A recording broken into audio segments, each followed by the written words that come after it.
agawan po sila ng mga CDs. Kaya, it's good na the kids enjoy these songs and the moms, the dads, and the grandparents enjoy it also. So, yun po, the Classics album, and it's under Universal Records. Sana po, supportahan din po natin yung album na to. And please do buy the original po.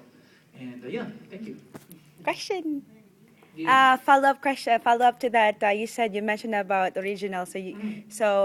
When ang isang Jed Madela magkakaroon ng isang sariling kanta talaga? Well, I actually have written a couple of songs, and hopefully they get to be recorded and arranged and recorded and included in the next album. Hopefully next year, middle next year. Normally middle next year, middle of the year kami nagre-record. So hopefully it gets For sure. We will wait for that. Yeah, we really have to prepare for it kasi until now po the crowd, the market for original songs are kind of slim pa rin, kokonti pa rin po, and people are kind of used to the revivals, remakes, minsan parang tamad ng makinig ng mga bagong songs. So we really have to work double time para ma-introduce yung mga songs na to. Okay. Jed. Thanks, Jed. Go ahead, Mr. Okay. Considering your age and the generation with which you recorded your songs, I mean the classics, right? How much effort did you put in order to, draw the experience again, the emotion and so on with all those 50s and 60s classic songs? Actually po, I think I consider myself as an old soul.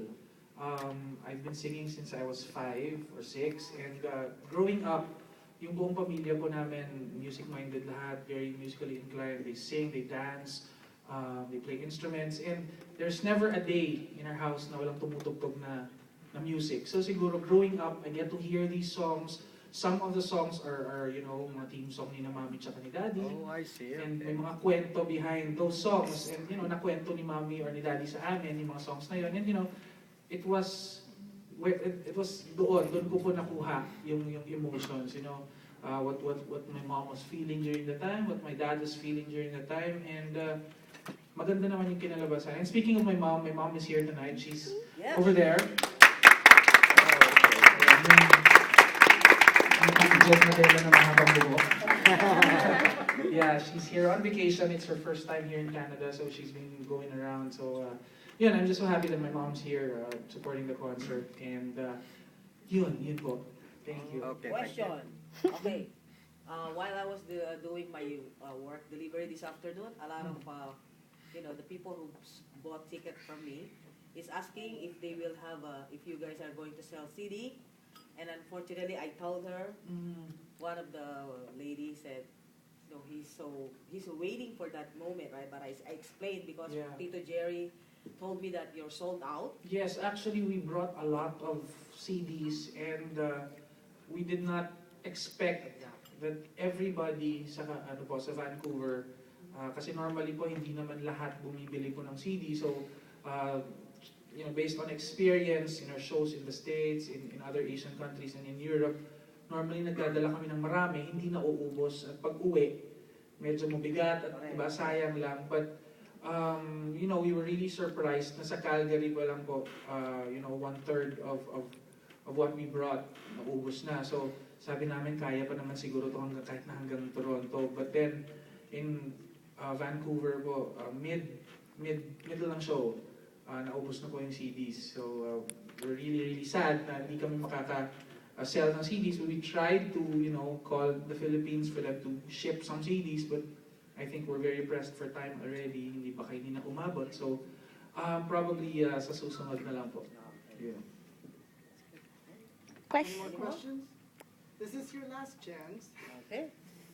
You've won the title like world champion, grand champion, si Jed Madela. So, what else? What could Jed Madela could have asked for? Like, is there anything like hinahanap mo pa? Well, it's already a big achievement on my part, yung world champion na title. And whatever comes my way, I'd be really, dagdag na rin yun. But above anything else, when I perform, when I do things, yung pinaka-iniisip ko lang talaga is to inspire and to encourage people. Yun lang talaga palagi yung pinaka-goal ko. Yung mga awards, yung mga titles, yung mga recognitions, these are just, add-ons. It's more of me seeing a person touched by my music. It's enough for me already. A family, seeing a family come to my show now as one, watching my show, enjoying the same music that they, listen to. Sobrang achievement na po sa akin yan. And, I know that there are more things in the world na darating pa, and I take them, one at a time. But above anything else, it's how I touch people's lives through my music. Nice. Yeah. Thank you. Question from here. More? How do you differ the classic album that you released to the, the past? The previous albums. Siguro this is my sixth album with Universal Records, and siguro ito yung album na to na pinaka hands-on po ako, from the planning, from the choosing of the songs, to the arrangements, of course to the recording, to the packaging of the album, even the marketing, lahat. Every day, andun talaga po kasi Universal. So, I think it's like 101% of my time was really poured sa album na to. And hindi naman sa pag-aano, pero the songs here are, I'm happy with how the songs came out kasi yung puso at yung emotions that I really wanted for each song are all here in this album. So, yun siguro. Are you going to perform at least few songs from that Yeah, classic? I'll be doing songs from that, from my various albums. So, para lahat ng mga, sumuporta sa album, mapagbigyan din sa mga requests. Ang dami pong nagpapadala ng mga messages nila sa Facebook, sa Twitter na nagre-request ng mga songs. So, I'll try to squeeze everything in for the entire show. Nice. Right? Thank you. One last question for me. Kasi nandito ka na lang naman. Were there a point of time in your career, or when you were just starting to sing, were there a point of time that you kind of like, I don't want to go anymore, I don't want to sing? There are actually a few singers here too, and as local artists also, just even for everyone, just who love to sing. What would be your best advice for them, even for me, for every one of us, to not give up? Is there anything? Yeah, it came to a point na talagang, I felt that I've given a lot of myself in my career, and still, yung iba pa na mga wala namang, tayo lang naman dito, di ba? Yung mga wala pang talent, sila pa yung napapansin, sila yung sumisikat. I experienced disappointment and frustrations to the point na talagang kinausap ko yung manager ko. Sabi ko, alam nyo, pagod na ako. Parang, ano pang dapat kong gawin para mag-move on pa ako. But I realized that everything has its own time, everything has its own moment, and wag nating madaliin. Let's enjoy everything that comes our way. Not just the success and yung mga masasayang moments lang, but of course the defeat. I'm sure everybody, or lalo na yung mga singers na sumali, natalo na rin. Ako, I also experienced, not winning. These are the moments na talagang mag-differentiate ng feeling mo talaga na, kasi, di ba, kung puro na lang panalo, puro na lang masaya, how will you enjoy it if hindi mo na experience yung down times din? So, everything has its own time. As long as you're enjoying what you're doing, it doesn't matter if you win or lose, if you're popular or not, if you're rich or poor. As long as you are enjoying and you are making other people enjoy, kahit isang tao lang yan or dalawang tao, o nanay mo lang o tatay mo, pag nag-e-enjoy sila na nagpo-perform ka, that's what matters. So, doon na nating isipin. Huwag na tayo mag-isip ng it's make it simple, make your life simple, make it as it is. Kasi if we complicate things, we can't achieve everything. So, yun lang. I-enjoy mo yung ginagawa mo. Yun lang. Thank you. Hey. Yay. Maraming salamat.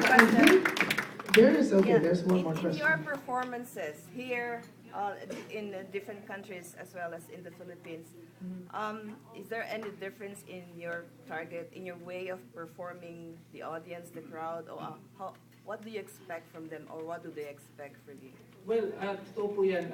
Every crowd or every audience that I perform for are different. Iba-iba po. And yun nga, like even our producers talagang tinatanong ko, what's our crowd? For example, the crowd in Calgary is different from the crowd in Vancouver, and I assume the crowd in Toronto will be different from the rest also. Kaya ako, I make it a point to know who my crowd will be. And kasi, for example, if they say that the crowd will be 30s or late 20s and above, I can't sing Justin Bieber. I can't sing young songs for them kasi baka tutunganga yan, ano yan. Diba? The same thing with kids. If I perform for kids, hindi naman pwede akong kakanta ng My Way, diba? Kasi hindi nila alam yan. So, I try to know my audience. I mix my material. I introduce old stuff for the young ones and, new stuff for the not so young ones. And every show is different. Every show is different. I do not make my own script beforehand. I make my script once I step out there. Okay. So, anything goes. It depends on the audience kung paano nila i-accept or tatanggapin yung performance ko. So, it'll just flow. If the audience are kinda, funny or medyo kengko yung audience, sasakyan ko yun. But if the audience are kinda, uptight and medyo social, medyo social naman tayo. Like, I perform in corporate events na medyo, like mga doktor, medyo hindi masyadong, maingay. They're very, palakpak lang and then titingin naman. So, Yeah. very reserved, yes. Yeah. And hindi mo naman pwedeng lokohin yung doktor, di ba? Na parang kengkoyin mo yan, makabatukan ka ba, di ba? So, it depends sa audience. Good, you're very good and versatile performer then. Thank you very much. Very. Yeah. Jed Madela, Hmm. the passion that you show for music, is there anything else in your life that you show similar passion towards? Well, my number one passion is music. Yeah. Yun lang talaga. And, every day there are things that come my way that, I don't pinpoint or, sometimes I discover things, like, for example, drawing or sketching. For a while, it's gonna be my passion. It's gonna be like my addiction, like I buy stuff for that and, make kulong myself yung sa bahay, I draw, I paint. And then, another moment, I'm gonna discover something else again. Ganun ako, I try to explore and enjoy a lot of things. But then, it still boils down to music, it still boils down to singing, and, yun pa rin. Seryoso natin? Sample naman. Balita namin. Sample. Kayang-kayang gayahin si Regine Velasquez. Yakang-yaka yan. Malalaman natin yan bukas. Yeah! That question is actually for the audience. Para alam nyo, para may kiliti kayo bukas. Ay, nako. There's a one, a gentleman over Yeah. there. Hi, Jed. Yes. I have a question. For, I guess, independent musicians, what would you say, what advice can you give them, like from a creative standpoint, or I guess from a career standpoint? Don't stop creating original material. Yun lang talaga. Just keep on writing original material, keep on performing original material, kasi even if it's not sikat now, yung mga inipon, songs that you've collected, material that you've collected will somehow be useful in the future. Sometimes sure. I believe that, for example, like for a composer, are you a composer? Yeah, I am. Yeah, you know what? I believe that kaming mga artists, we artists, the singers in particular, our lifeline are the composers. Kasi if there are no good material, wala rin, di ba? We're gonna end up reviving, we're gonna end up reusing old songs, which is, not bad, but, the audience deserve to hear something new. The audience deserve to discover another, genre or another composer. So yun nga, for composers, just keep on doing what you're doing, write, compose, and who knows, one of these days, maybe one or two of your songs will be, sikat, di ba? Yeah. And pa? Of all the songs that you've revived, which song that's your favorite favorite? Love always finds a way. Oh, I know that. Yeah, and I'm sure everybody will relate to that. Basta mahal mo Love yung always isang finds bagay, its way. Yeah. bagay, tao, hayop, anything, right? Like your craft, Pwedeng sample. talent, Just your, talagang hindi mo napansin. Love always finds a way. Pag mahal mo yan, talagang lulusot at lalabas talaga Isang yan. hagod daw, isang hagod daw. Ha? Love always finds a way. Clouds have no silver lining. She comes through shining. yes. Okay na? Kita-kita po tayo bukas. Meron pa? Major ang natin. One to. last. We will definitely pray for your success. I know it's dadating yan, kaya I know how you feel. Thank you. Thank you Nararamdaman ko very yung sinabi much. mo kanina. Medyo emotional, pero you're just being honest. Yeah. That's how it is. You know, ako po, hindi po ako bubuhat ng bangko, pero hindi po ako showbiz. If I feel something, I say it. You know, dapat ganun eh. Diba? Hindi sumasakay sa chismis, hindi sumasakay sa intriga. What you see is what you get. It's okay. Flip Style is here for you. Yes! Thank you very Thanks, much. Jed. Thank you.